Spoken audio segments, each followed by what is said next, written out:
மொத்தத்தில் இப்போ லேடிஸை பற்றி தவறாக பேசுறது தப்பு இல்லையா? உதயநிதி ஸ்டாலின் வந்து பேசுனது தப்பு தான். தமிழ்நாட்டை எதிர்க்கட்சி தலைவராக இருந்துட்டு அந்த மாதிரி வார்த்தைகளை பயன்படுத்தவும் கூடாது. அது தவறான உதாரணம் தான். இந்த மாதிரி வார்த்தைகளை கொஞ்சம் கண்ணியமாக பேசியிருந்தா நல்லா இருக்கும். அவங்க அப்பாவும் தாத்தாவும் அப்படி தான், அவங்க அப்பாவும் அப்படி தான், இவரும் அப்படி தான். அது எவ்வளோ பெரிய கலகத்தை உண்டு பண்ணுது பாருங்கள். இப்போ தமிழ்நாட்டுக்குள்ளே எவ்வளோ மேன் பவர் வேஸ்ட்டு, எவ்வளோ டைம் வேஸ்ட்டு, ஆள் வேஸ்ட் ஆக்கிட்டு இருக்காங்க. அவருடைய கொள்கை என்ன?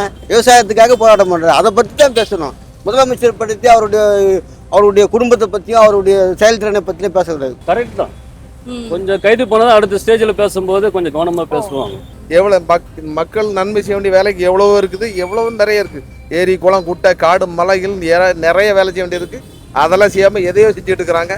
சுத்த வேஸ்ட்டு. இது வந்து கலீஜி தான், சாக்கடைன்னு சொல்லலாம். பச்சையா சொல்ல போனா அரசியல் என்பது ஒரு சாக்கடை. நீங்க எதிர்கட்சியா இருந்தாலும் இப்போ வந்து பெண்களுக்கு பாதுகாப்பு இல்லைன்னு எப்படி சொல்ல முடியும்? நீங்களே ஒரு பெண்ணை சுட்டி காட்டின மாதிரி தானே ஆயிடும். தொண்டர்கள் அவருக்கு ஆறுதல் கொடுப்பாங்க. அது எல்லா கட்சியும் வரக்கூடியது தான். இந்த கட்சியில மட்டும் இல்லை, தப்பா சரியான அவங்க நினைக்க மாட்டாங்க. தொண்டர்கள் தலைவர் அரெஸ்ட் பண்ணிட்டாங்க, இந்த சம்பவம் நடந்திருக்காது, உங்களுக்கு அந்த கைதி நடவடிக்கை, அதை கொஞ்சம் யோசிச்சு பார்க்கலாம் தொண்டர்கள் கொஞ்சம்.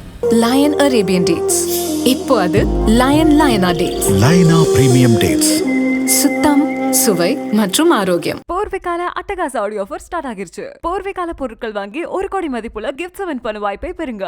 20 வருஷமா நீங்க திருவான்மியூர் காட்டன் ஹவுஸுக்கு கொடுத்துட்டு இருக்கிற ஆதரவை இனி OMR காரப்பாக்கத்திலையும் தொடர்ந்து கொடுக்கணும்னு வேண்டி கேட்டுக்கொள்கிறேன்.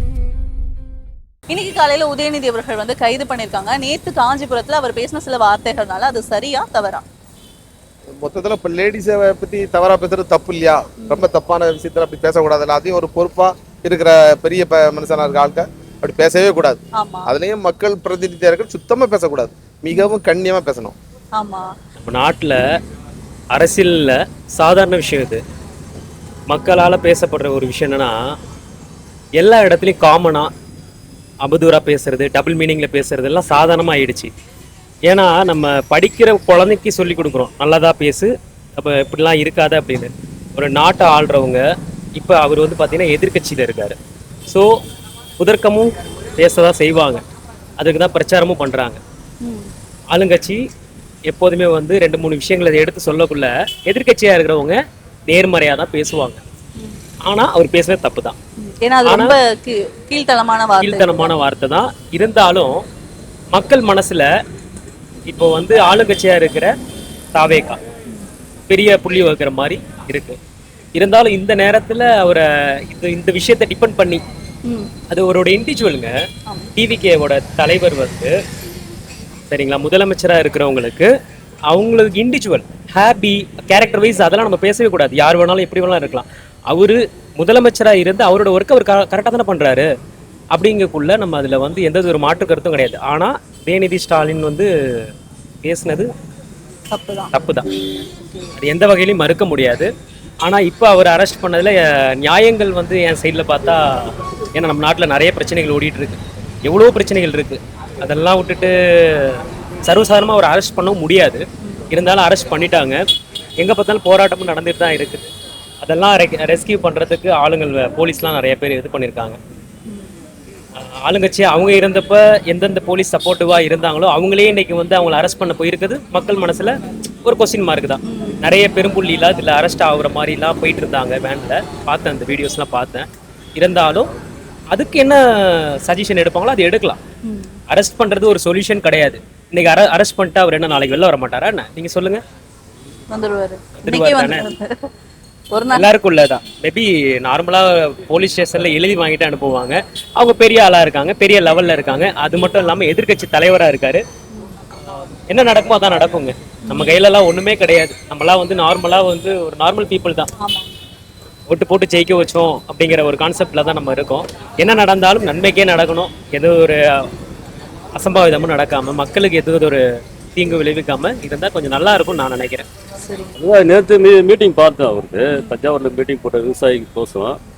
ஆனால் அவர் நல்லா தான் பேசியிருந்தார். அவங்க கூட கட்சி ஆளுங்க என்ன பண்ணிட்டாங்க, திரிஷன் கத்த ஆரம்பிச்சிட்டாங்க. இவருக்கு என்ன பேசுன்னு தெரியாமல் தண்ணீர் பிரச்சனை சொன்னார். அதுக்கப்புறம் மாற்றி என்ன சொல்கிறப்பல நான் காவேரியை பற்றி பேசினேன் அப்படின்னாரு. இப்போ அதுலேருந்து ஃபுல்லாக வைரல் ஆகி போயிடுச்சு வீடியோ. இப்போ கட்சிக்காரங்களாம் சேர்ந்து காலையில் போயிட்டு அரெஸ்ட் பண்ணிட்டு கூப்பிட்டு போயிட்டாங்க. என்னோட கருத்து என்னன்னா, அவர் நல்லா தான் பேசிட்டு இருந்தார். எல்லாரும் பேசும்போது தவறான வார்த்தைகள் வர செய்யும் இல்லையா, அதெல்லாம் ஒரு இதோ பேசியிருக்காரு. ஆனால் நல்ல கட்சி எதிர்கட்சி தலைவர் தான். அது அவர் பேசுனது சரியில்லை மேடம். ஏன்னா அவர் வந்து ஒரு முதலமைச்சருடைய விமர்சனம் பண்ணுறது தப்பு. யாராக இருந்தாங்க அவருடைய சொந்த வாழ்க்கையில் எதுவும் பண்ணக்கூடாது இல்லைங்களா? இல்லைங்க, அவங்க ஒவ்வொருத்தருடைய இதுலேயும் நிறைய இருக்குது. அவங்க குடும்பத்துலேயும் குடும்ப பிரச்சனை இல்லை. அது யாராவது விமர்சனம் பண்ணுறாங்களா? இல்லை. இது வந்து மக்களால் இதை ஏற்றுக்கவே முடியாது. அவரும் ஒரு பொறுப்புல இருக்காரு. மற்றவங்களை பற்றி ஒரு முதலமைச்சரை பற்றி பேசுறது அவருக்கு ஒரு ஏற்கனவே முதலமைச்சர் இருந்தவர், ஏற்கனவே இப்போ எதிர்கட்சி தலைவராக இருக்காரு. அப்படி இருந்தும் அவரு தான் வழி நடத்தணும் அவங்க கட்சியை. அவரே வந்து ஒரு முதலமைச்சரை பற்றி தலைக்குறையாக பேசுறது அது ஏற்றுக்க முடியாது மேடம். எங்களை பொறுத்த பொதுவாக மக்கள் யாருமே அதை ஏற்றுக்க மாட்டாங்க. அது விஜயை பற்றி பேசுறது அவர் தப்பு தான். ஏன்னா அவர் இப்போ பொதுவாக தான் பேசின மாதிரி இருந்தது. ஆனால் கீழே நின்று அவங்க எல்லாருமே அந்த நடிகை பேரை சொல்லி கத்துனாங்க. அதனால மேபி அதை திருச்சி விட்டுருக்கலாமோன்ற மாதிரி எனக்கு ஃபீல் ஆகுது. அதை மீன் பண்ணியும் சொல்லியிருந்துருக்கலாம். ஏன்னா அவர் சொல்லிட்டு அடுத்த வார்த்தை இந்த மாதிரி நான் காவேரியை பற்றி தான் பேசினேன் அப்படின்ற மாதிரி சொல்கிறாரு. அதுக்கு கைது நடவடிக்கை அவசியமானு எனக்கு தெரில. பட் கைது பண்ணிட்டாங்க, என்னன்னு பார்க்கலாம். ஓகே, சோ த்ரிஷா பத்தி கீழே உள்ளவங்க பேசினால தான் மேல அவர் சொன்னாரு. அவர் ட்ரிகர் பண்ணனால தான் சொன்னாரு அப்படின்ற மாதிரி சொன்னீங்க. ட்ரிகர் பண்ணினாலுமே அந்த மாதிரி வார்த்தைகள் சொல்றது சரியா? தவறுதான். யாரு ஒரு தலைவராக இருந்துட்டு ஒரு கட்சியோட, அதாவது தமிழ்நாட்டோட எதிர்கட்சி தலைவராக இருந்துட்டு அந்த மாதிரி வார்த்தைகளை பயன்படுத்தவும் கூடாது. அது தவறான உதாரணம் தான். அவர் நிறைய பேர் ஃபாலோவும் பண்ணுறாங்க. ஸோ அந்த மாதிரி வார்த்தைகளை அவர் பயன்படுத்தினது தப்பு தான். அதுக்காக கைது நடவடிக்கைன்றது சரியா. ஏன்னா தமிழ்நாட்டில் இதற்கு முன்னமும் நிறைய தலைவர்கள், விஜயுமே நிறைய இடங்கள்ல வந்துட்டு வாயில நிறையா வந்துடும் அப்படின்ற மாதிரிலாம் பயன்படுத்தினாங்க. அதுக்கு நடவடிக்கை எடுக்கலாம். பட் பார்க்கலாம், கைது பண்ணியிருக்காங்க. கைது பண்ண செய்யணும்னா அவரோட பேசுறது வந்து ஒரு முதலமைச்சரை வந்து அப்படி பேசியிருக்க கூடாது. இந்த வார்த்தைகள் வந்து அவர் வந்து ஒரு பொறுப்புள்ள எதிர்கட்சி தலைமையில் இருக்கும்போது இந்த மாதிரி வார்த்தைகளை வந்து கொஞ்சம் கண்ணியமாக பேசுனா நல்லா இருக்கும். அது இல்லாமல் முதலமைச்சர் அந்த மாதிரி பேசும்போது இந்த சட்ட ரீதியாக இந்த கைது நடவடிக்கைகள் வந்து சரியானதுதான். உதயநிதியை எதிர்கட்சி தலைவராக இல்லாமல் வேற யாராக இருந்தாலும் ஒரு சட்ட ரீதியா இது வந்து ஒரு சரியான நடவடிக்கை தான். அது எங்களுடைய பார்வையில் பேசுனது வந்து தப்பு தான். ஏன்னா ஒரு முதலமைச்சரை வந்து அந்த மாதிரி பேசுனதுனால பண்ணியிருக்காங்க. அது சரிதான் நினைக்கிறேன் எனக்கு தெரிஞ்சு. இப்போ டிஎம்கே சார்ந்து வந்துட்டு எல்லாருமே அப்படிதான் பேசிட்டு இருக்காங்க. அவங்க ஆட்சி காலத்துல இருந்து கருணாநிதி அவர்களும் இந்த மாதிரி பேசுவாரு அப்படின்ற மாதிரிலாம் சொல்லப்படுது இல்லையா? டிஎம்கேனாலே இந்த மாதிரி கீழ்த்தனமா பேசுவாங்கன்ற ஒரு பிம்பம் வந்து இப்போ கன்ஃபார்ம் ஆயிருக்கு. இது எப்படி பாக்குறீங்க? அவங்க அப்பாவும் தாத்தாவும் அப்படித்தான், அவங்க அப்பாவும் அப்படித்தான், இவரும் அப்படித்தான். இந்த வாழை மாதிரி அப்படி பேசிட்டு இருக்காங்க. அதெல்லாம் ரொம்ப ரொம்ப மோசமான அரசியல் முன்னுதாரணமான ஆட்கள் இவங்க. இங்க எப்பவுமே அப்படிதான் பேசுவாங்க. இது நம்ம வழிமுறை பார்த்துட்டு தானே இருக்கிறோம், நிறைய விஷயத்தை தெரிஞ்சுட்டு தானே இருக்கிறோம். அதனால இப்படி பேசுறாரு. அது எவ்வளவு பெரிய கலகத்தை உண்டு பண்ணுது பாருங்க. இப்போ தமிழ்நாட்டுக்குள்ள எவ்வளவு மேன் பவர் வேஸ்ட்டு, எவ்வளவு டைம் வேஸ்ட்டு, ஆல் வேஸ்ட் ஆக்கிட்டு இருக்காங்க. ஒரு ஆள் சின்ன தவறுனால எல்லாம் வேஸ்ட், ஆல் வேஸ்ட். இப்படி பேசவே கூடாது, பெரிய தப்பு இது. கண்டிப்பா. அதெல்லாம் இப்போ ஒரு காலத்துல இருந்தது. இப்போ ரொம்ப அவங்க தன்னை மாரி பேச ஆரம்பிச்சிடுறாங்க. என்ன பேசுறது தெரியாம கொஞ்சம் கஷ்டமா இருக்கு. கொஞ்சம் பேசும்போது மீட்டிங்கில் கொஞ்சம் ஜாக்கிரதையா பேசணும் எனக்கு தெரிஞ்சு.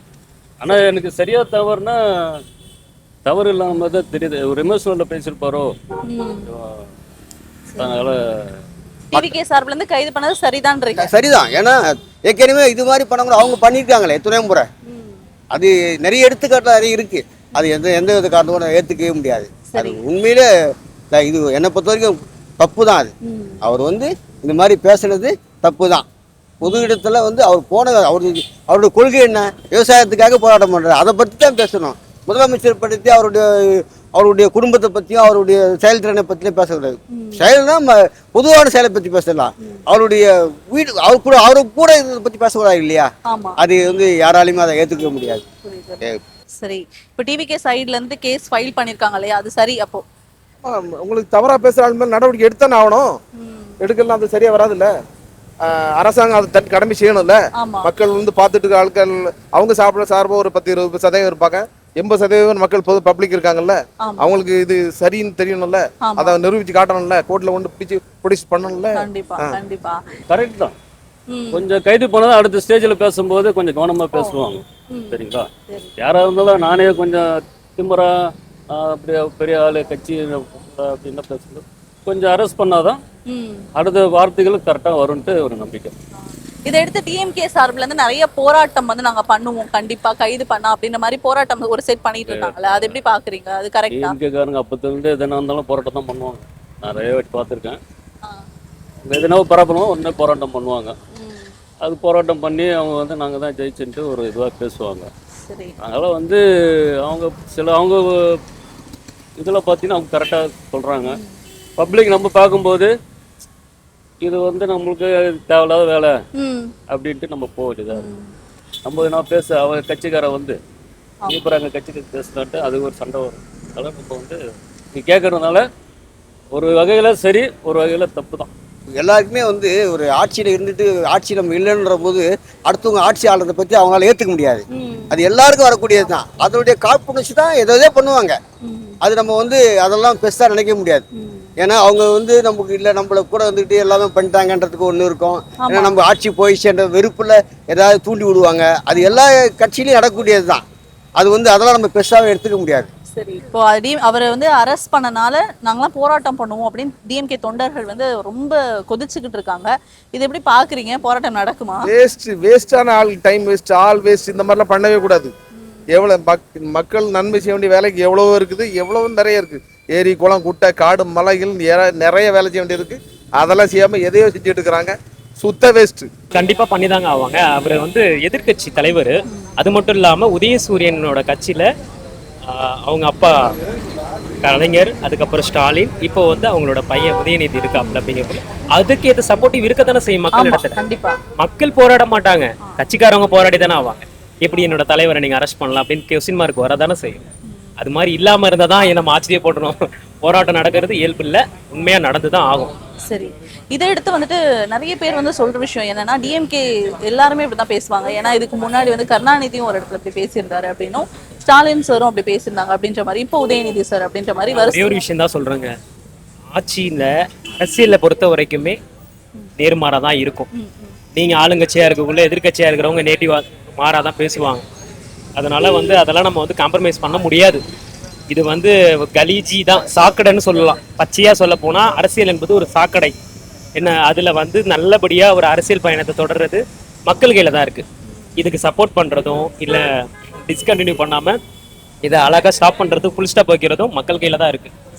நிறைய பேர் வந்து சப்போர்ட்டா பேசுவாங்க, அவர் செஞ்சது சரின்னு சொல்லி பேசுவாங்க. அரெஸ்ட் வாரண்ட்ங்கிறது நிறைய ப்ரூஃப் எவிடன்ஸ்லாம் அவங்க சப்மிட் பண்ணிருக்கலாம். இருந்தாலும் மக்களுக்கு அவங்கள அரெஸ்ட் பண்ணது தப்புன்னு தான் சொல்லுவாங்க. இருந்தாலும் என்னோட கான்செப்ட் படி, ஏன்னா நானும் அக்கா தங்கச்சி கூட பிறந்திருக்கேன். அவர் வந்து ஒரு பெண்ணை தான் பேசியிருக்காரு, ஒரு பொண்ணு அப்படிங்கக்குள்ள அவங்கள ஒரு இதுக்கப்புறம் எப்படி பெண்களுக்கு பாதுகாப்பு இருக்குன்னு சொல்ல முடியும்? நீங்க எதிர்கட்சியா இருந்தாலும் இப்போ வந்து பெண்களுக்கு பாதுகாப்பு இல்லைன்னு எப்படி சொல்ல முடியும்? நீங்களே ஒரு பெண்ணை சுட்டி காட்டின மாதிரி தானே ஆயிடும். அவர் வந்து ஒரு மாதிரி வேர்டு யூஸ் பண்ணிருக்காரு, ஆனா கீழே உள்ளவங்க மீன் பண்ணி பேசிட்டாங்க. ஸோ அதை அதுல கண்டெய்னா பண்ணிட்டாங்க. இதுதானே மேட்ரு. அவர் வாயால அவர் சொல்லல, டபுள் மீனிங்கா பேசினாரு, ரைட்டு, அதை நான் பார்த்தேன், ஏத்துக்கிறேன்.